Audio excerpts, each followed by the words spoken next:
From the 23200 studios in Boston, it's the Corner Store Variety Show.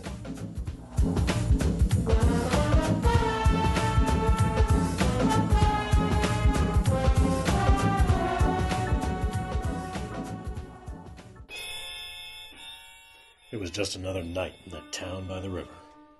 Fog so thick you couldn't even cut it with a ginsu. I pulled up to the cliff's edge. The body would wash up in a few days. They always did. It was either drunk or depressed, or both.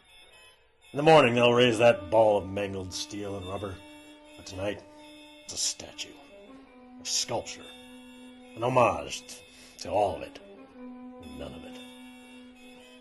I peered over the edge. From the metallic remains, a tiny screen burned brightly, the last sign of electronic life.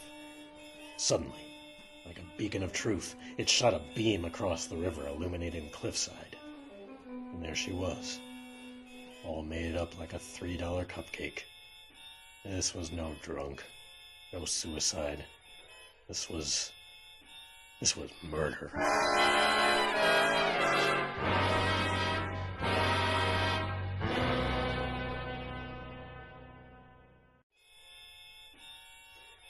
The cupcake turned slowly, her cream filling spilling out over a tightly tied trench. She set her crosshatches on me, and her eyes blazed a hole straight through my heart. Suddenly, a light flickered, and she was gone. I was on the trail of a devious killer. I only knew that with a murderer this clever, my Joe was a Jane. Next morning, the fog lifted. I needed to prove that my cupcake wasn't just a mirage.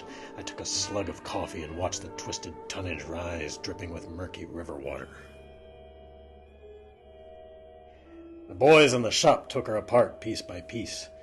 No prints, no nothing. My cupcake had smarts. I'd had treats like her before, but none so sweet and spicy. I closed my eyes, and there she was, owning that cliffside like a Broadway stage, sparkling in the spotlight of... The spotlight, of course! That tiny screen. The GPS. I opened my eyes, scanned the remains. There she is, boys! I yelled. I had my witness. Grab her! The rats in the lab juiced her back to life, and she sang like a bridesmaid in Vegas. I knew it all now. I had let my cupcake bake too long and opened the oven in the nick of time. She was trying to make a break for it down at the corner of Walnut and Franklin. It's over, Toots. Got a light, officer? That husky voice, those red lips. Underneath that fur coat, I wanted to lick her cream filling. You're bigger in close-up. Only for you, Toots. You gonna cuff me now? I'd like to cuff you now. And later. You always this rough? Or am I special? You like it rough? I can take it. I bet you can. Or leave it. Or give it. You certainly knew how to give it to your old man. Why'd you do it? You wouldn't understand. Try me. I'd do my hair up just right, you know? Like this.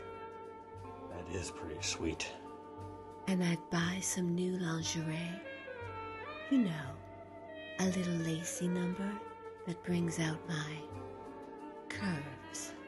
Honey, you bring out your curves anymore and I can't turn that corner. You're swell, officer.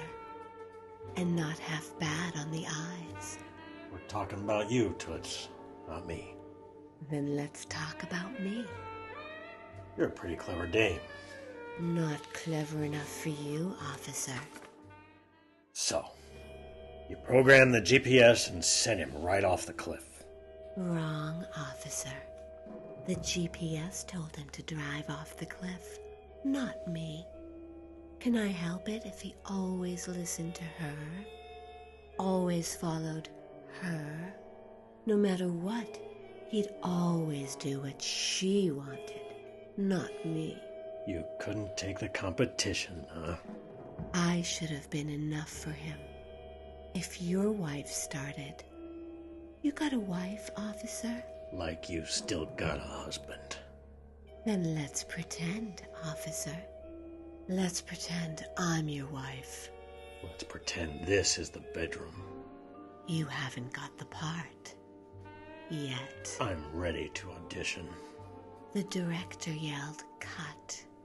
How about we try the next scene? In the next scene, I'm your wife, but I never listen to you.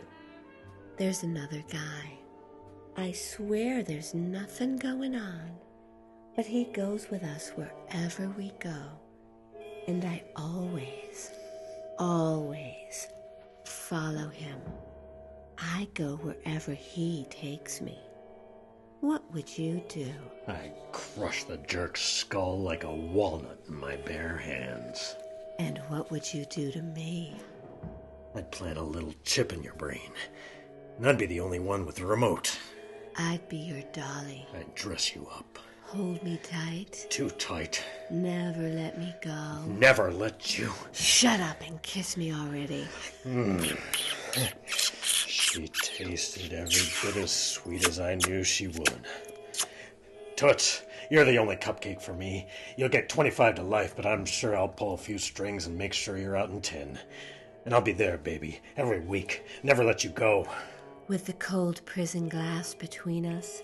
Sorry, officer. This cupcake can't bake that long. There's only one way out for me now. You make a break for it, Toots, and they'll track you right down. Technology will double-cross you again. This cupcake ain't no cream puff. How about it, officer? You and me. Pretend we're out of the past. No smartphone, iPad, iPod, Wi-Fi, laptop, or tablet. We'll get lost together. I grabbed her tight. Then, right on cue, the bus pulled up. Let's blow this popsicle stand, Toots. Suddenly, I got an alert. Don't look. I had to. My lunch was ready at Lee's, and new episodes of my favorite podcast were now online. I turned to watch 10-second previews of my recorded shows. You're no better than him. She broke away from me and boarded the bus.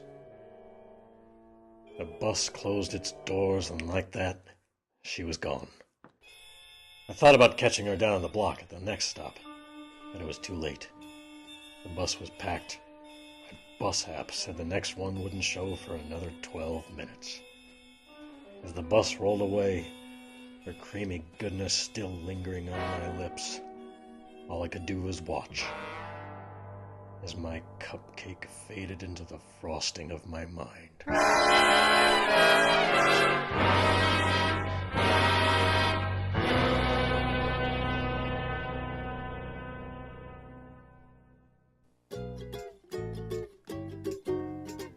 You have been listening to the Corner Store Variety Show, featuring Michelle Markarian and me, Brian Benston. The show is written by Anita Weiner.